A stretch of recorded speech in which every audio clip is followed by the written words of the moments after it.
On Monday, May 27th, Americans throughout the nation will observe the Memorial Day holiday, which for many means the start of summer, or the closing of the school year. Families will gather for picnics and cookouts, while some will take the time to go to the cemetery and pay their respects at the graves of loved ones and friends. Still, many Americans understand why the day is observed. Memorial Day is a day of remembrance, or memoriam, an everlasting memory of a person or event. On this day, we honor America's true heroes, the men and women who gave their lives defending our nation and its freedoms. It began as Decoration Day in 1865 by the U.S. Army General John Logan to honor the Union soldiers who gave their last full measure of devotion to save the Union and destroy the institution of slavery.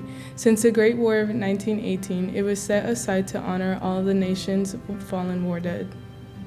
Mr. John Trafney, former Bishop Knoll social studies teacher and current Purdue Northwest instructor, returns to Knoll to celebrate the brave men and women who were lost in battle, including those Bishop Knoll alum who perished in World War II, some of whom were barely 18 years old. Hi, I'm John Trafney, retired teacher from Bishop Knoll. This weekend we honor all the nations fallen in our wars, all the way from the American Revolution to the present. During World War II, 16.5 million American men and women served in World War II in the Pacific Theater and Europe. 400,000 made the ultimate sacrifice. Here at Bishop Knoll, we honor the 14 who gave their lives in the service of their country. Their names were Edmund Kachnowski, James Clune, Michael Dermody, Al Stanek, Ed Schultz, Thomas Thompson, Thomas Kennedy, Frank McGuire, Jack Coleman,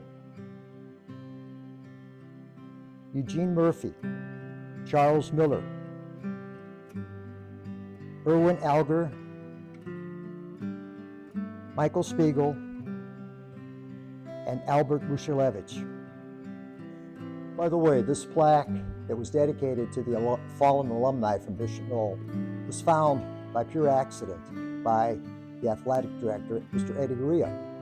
He was in the A building, they were looking through some old stuff, and they found this there. It would have been abandoned had it not been for his efforts. We've had a chance to preserve it.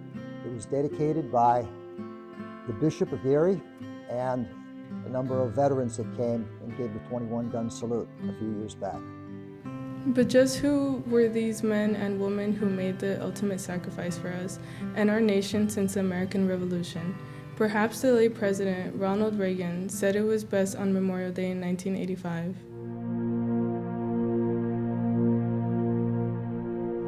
Some time back, I received in the name of our country the bodies of 4 Marines who had died while on active duty.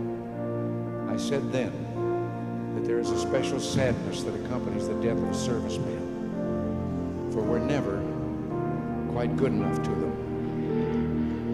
Not really, we can't be, because what they gave us is beyond our powers to repay. And so when a serviceman dies, it's a tear in the fabric, a break in the whole, and all we can do is remember. It is, in a way, an odd thing to honor those who died in defense of our country, in defense of us, in wars far away. The imagination plays a trick. We see these soldiers in our mind as old and wise. We see them as something like the founding fathers, grave and gray-haired. But most of them were boys when they died, and they gave up 2 lives, the one they were living and the one they would have lived. When they died, they gave up their chance to be husbands and fathers and grandfathers. They gave up their chance to be revered old men. They gave up everything for our country, for us. We owe them a debt we can never repay. All we can do is remember them and what they did and why they had to be brave for us.